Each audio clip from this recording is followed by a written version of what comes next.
नमस्ते बच्चों, home learning कार्यक्रम में आप सभी का स्वागत है। बच्चों, पिछले एपिसोड में आप पुनरावर्तन 1 में हमने जो इकाइयाँ पढ़ी हैं उन प्रश्नों के उत्तर के बारे में हमने जानने की कोशिश की है। आज उन्हीं इकाइयों के अनुसंधान में हम पत्र लेखन, ढांचे पर से कहानी लिखना और विशेषण, संज्ञा आदि के बारे में जानकारी प्राप्त करने की कोशिश करेंगे। तो आइए हम आज के पहले प्रश्न की तरफ आगे बढ़ते हैं। प्रश्न 1, रूपरेखा के आधार पर कहानी लिखिए।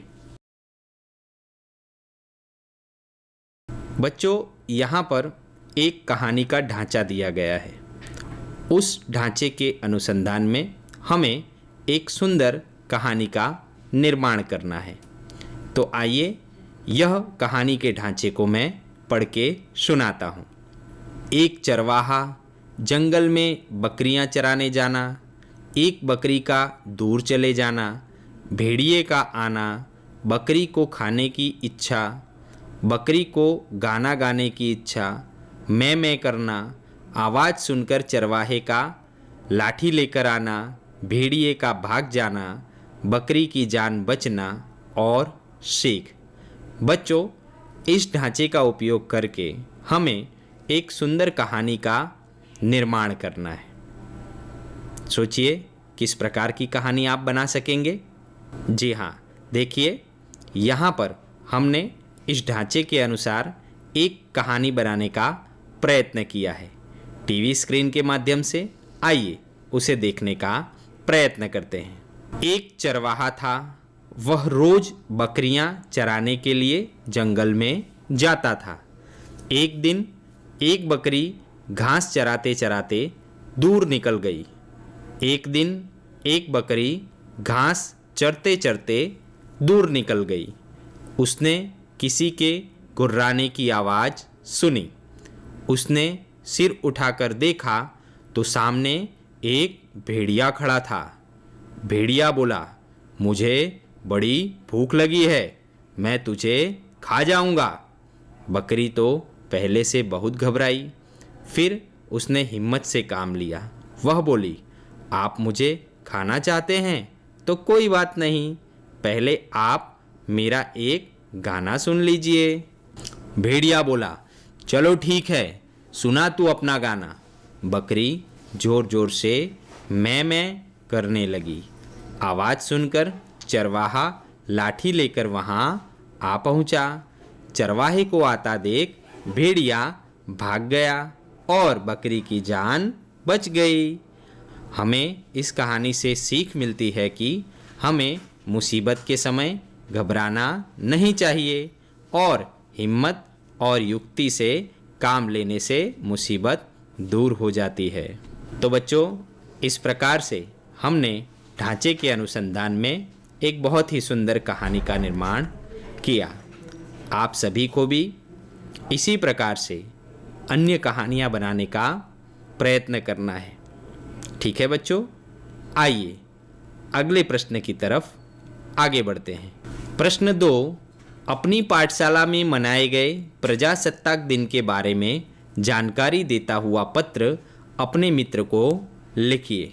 बच्चों, हम पाठशाला में प्रतिवर्ष प्रजासत्ताक दिन मनाते हैं और आप पिछली इकाइयों में पत्र किस प्रकार से लिखना है इसके बारे में जान चुके हैं। यहाँ पर आपको अपने मित्र को प्रजासत्ताक दिन के बारे में जानकारी देता हुआ एक पत्र लिखना है। आइए यहाँ पर हमने एक इसी प्रकार का पत्र उदाहरण के रूप में लिखा है, तो उसे देखते हैं। 14 नारायण सोसाइटी, पोस्ट ऑफिस के पास, हिम्मतनगर, गुजरात। तारीख 14 फरवरी 2010। प्रिय मित्र कबीर, जय हिंद। बीते सप्ताह मैं प्रजासत्ताक दिन के कार्यक्रमों की तैयारी में व्यस्त रहा, इसलिए तुम्हारे पत्र का उत्तर देने में देरी हो गई है। इस बार हमारी पाठशाला में 26 जनवरी के कार्यक्रम खूब शानदार रहे। पाठशाला को चारों तरफ से सजाया गया था। हमारे शहर के मेयर श्री चंद्रवदन जी को कार्यक्रम के अध्यक्ष के रूप में बुलाया गया था। सुबह 7:30 बजे श्री चंद्रवदन जी ने राष्ट्रध्वज फहराया और सभी ने ध्वज को सलामी दी। उसके बाद राष्ट्रगीत गाया गया और अध्यक्ष जी ने सुंदर भाषण दिया। उसके बाद विद्यार्थियों ने सुंदर भजन और नृत्य प्रस्तुत किए। विद्यार्थियों ने अमर शहीदों को याद किया।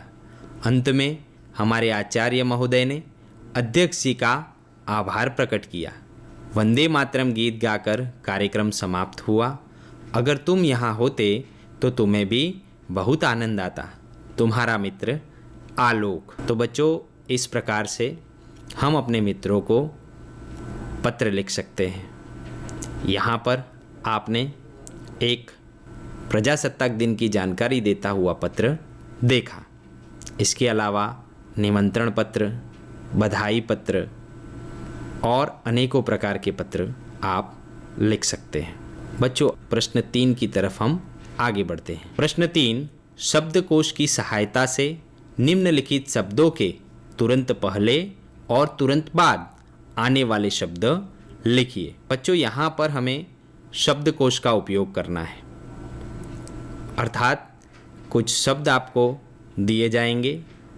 उस शब्द के आगे शब्दकोश के अनुसंधान में कौन सा शब्द आता है और उस शब्द के पीछे शब्दकोश के अनुसंधान में कौन सा शब्द आएगा, ये आपको खाली जगह में लिखना है। आइए देखते हैं ऐसे कौन कौन से शब्द हैं। पहला शब्द है गांव। बच्चों, गांव शब्द के आगे शब्दकोश के माध्यम से और गांव शब्द के पीछे शब्दकोश के माध्यम से कौन कौन से शब्द होंगे। यहाँ पर 2 शब्द हमने लिखे हैं, गांभीर्य, गांव और गांवटी, अर्थात गांव के आगे और गांव के पीछे शब्दकोश के अनुसार हमने शब्द लिखे हैं। आइए उसी प्रकार दूसरा शब्द देखते हैं, कसाई। सोचिए, कसाई शब्द के आगे और कसाई शब्द के पीछे आप कौन सा शब्द लिखेंगे? देखिए, कसा, कसाई और कसा, कस। तो इस प्रकार से हमने 2 शब्द, एक शब्द आगे और एक शब्द पीछे इस प्रकार से लिखा है। आप इनके अलावा और भी शब्द लिख सकते हैं, लेकिन ध्यान रहे हमें शब्दकोश के अनुसार लिखना है। प्रश्न 3, खाली जगह, हास्य, खाली जगह। अब बताइए, हास्य के आगे और हास्य के पीछे कौन कौन से शब्द लिख पाएंगे? जी हाँ, यहाँ पर मैंने लिखा है हासिल, हास्य और हास्यास्पद। इस प्रकार से शब्दकोश के क्रम में ये तीनों शब्द लिखे गए हैं। आइए अगला शब्द देखते हैं, अभ्यस्त। अभ्यस्त शब्द के आगे और अभ्यस्त शब्द के पीछे कौन सा शब्द लगा सकते हैं? सोचिए।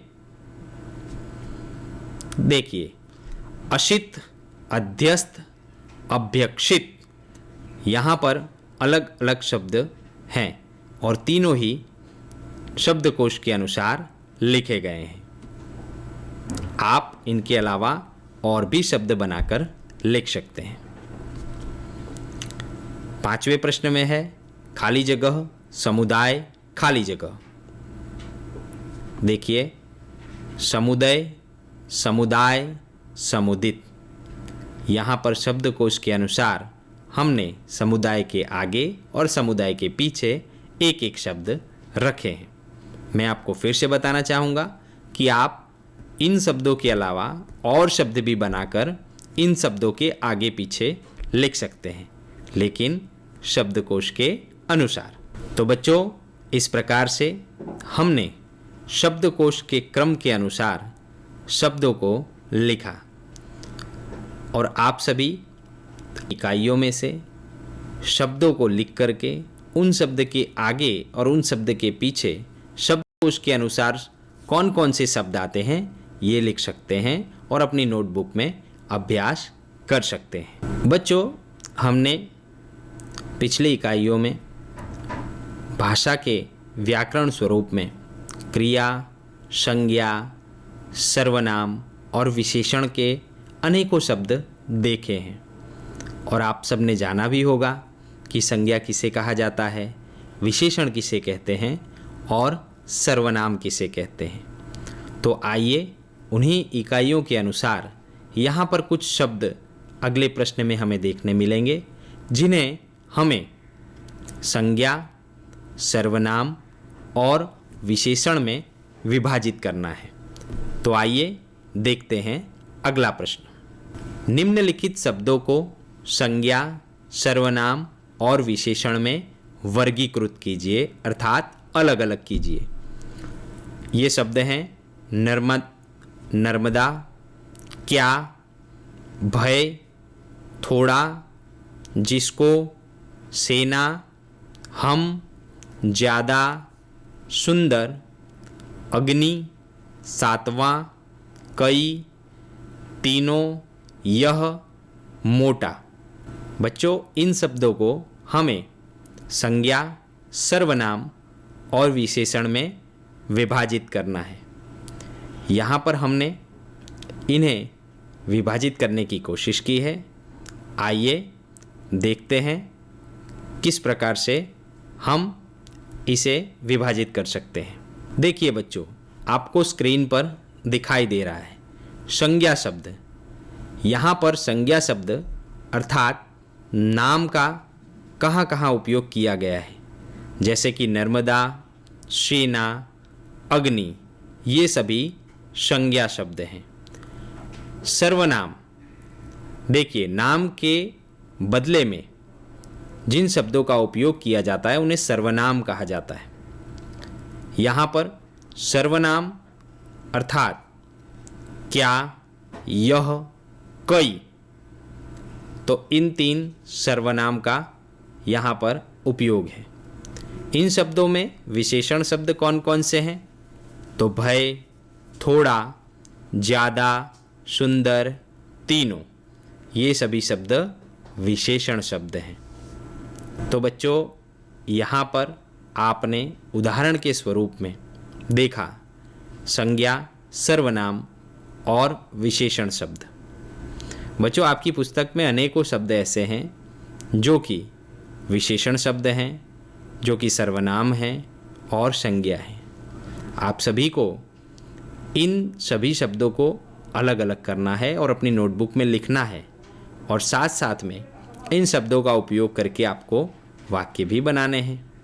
तो आइए सबसे पहले उन पंक्तियों को हम देखते हैं। इकाई 5, धरती की शान, कविता।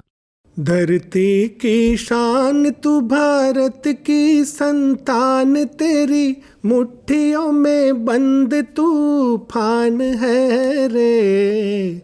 मनुष्य तू बड़ा महान है, भूल मत मनुष्य तू बड़ा महान है।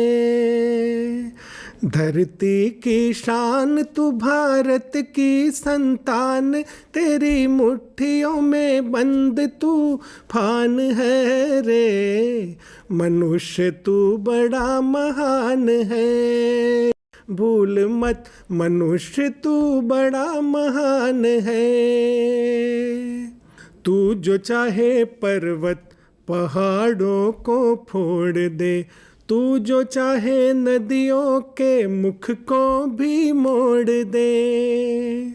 तू जो चाहे माटी से अमृत निचोड़ दे, तू जो चाहे धरती को अंबर से जोड़ दे।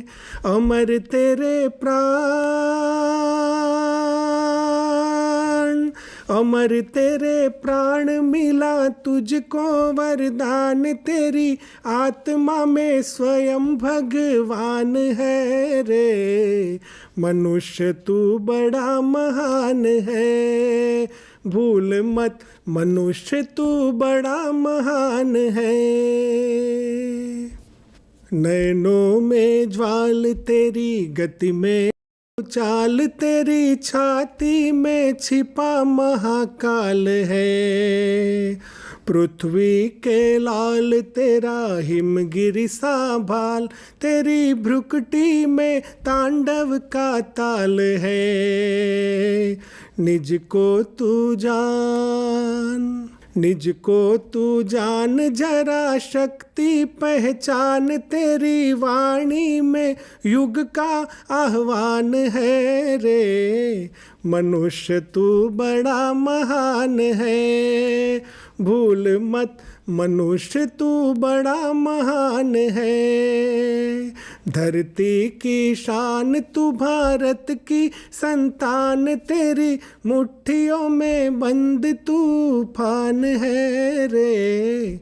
मनुष्य तू बड़ा महान है, भूल मत मनुष्य तू बड़ा महान है।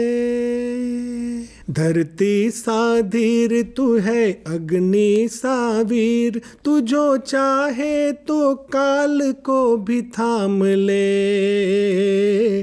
पापों का प्रलय रुके, पशुता का शीश झुके, तू जो अगर हिम्मत से काम ले।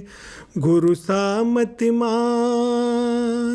गुरु सा मतिमान, पवन सा तू गतिमान, तेरी नभ से भी ऊंची उड़ान है रे। मनुष्य तू बड़ा महान है, भूल मत मनुष्य तू बड़ा महान है।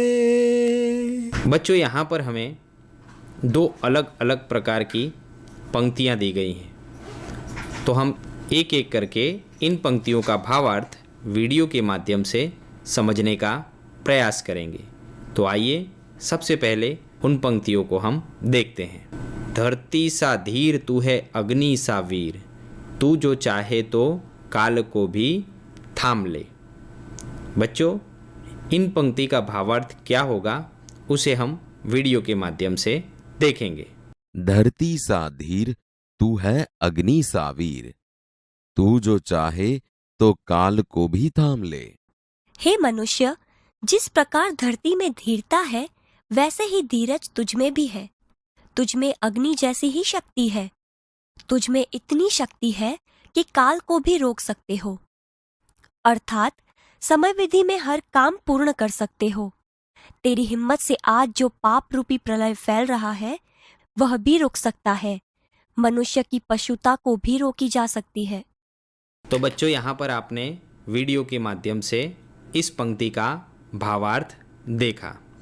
आइए हम दूसरी पंक्ति देखते हैं। निज को तू जान जरा शक्ति पहचान, तेरी वाणी में युग का आह्वान है रे। बच्चों, इस पंक्ति का भावार्थ भी हम एक वीडियो के माध्यम से समझेंगे। निज को तू जान जरा शक्ति पहचान, तेरी वाणी में युग का आह्वान है रे। अब तू खुद को जान, खुद की शक्ति पहचान, तेरी वाणी में नए युग की ललकार आह्वान है। निज को तू जान अर्थात तू खुद को जान और तेरी वाणी में युग का आह्वान है। तो बच्चों, यहाँ पर हमने इस काव्य की इन पंक्तियों के बारे में जानकारी प्राप्त की। साथ ही में पुनरावर्तन 2 में हमने पत्रलेखन ढांचे के अनुसार कहानी लिखना और संज्ञा, सर्वनाम और विशेषण के बारे में हमने जानकारी प्राप्त की। बच्चों, अब समय हो चुका है आज के प्रश्न का। तो आइए आज का प्रश्न देखते हैं। बच्चों, आज का सवाल है, निम्न शब्दों में सही सर्वनाम की पहचान कीजिए। निम्न शब्दों में सही सर्वनाम की पहचान कीजिए, अर्थात नीचे जो 4 विकल्प दिए गए हैं उनमें से सही सर्वनाम कौन सा है यह आपको बताना है, जिसमें 4 अलग अलग विकल्प दिए गए हैं। पहला विकल्प है पर्वत, दूसरा विकल्प है कई, तीसरा विकल्प है थोड़ा और चौथा विकल्प है पानी। बच्चों, इन 4 विकल्पों में से सही उत्तर आपको निम्नलिखित फ़ोन नंबर, जो कि नोट कर लीजिए, 6 3 5 7 3 9 9 4 7 0। बच्चों, आपको इस प्रश्न का उत्तर आपको दिए गए नंबर पर आज रात 8 बजे से पहले फ़ोन करके बताना है। आशा करता हूँ आपको पुनरावर्तन बहुत अच्छा लगा होगा। आप सभी घर पे रहें, स्वस्थ रहें। आप सभी का खूब खूब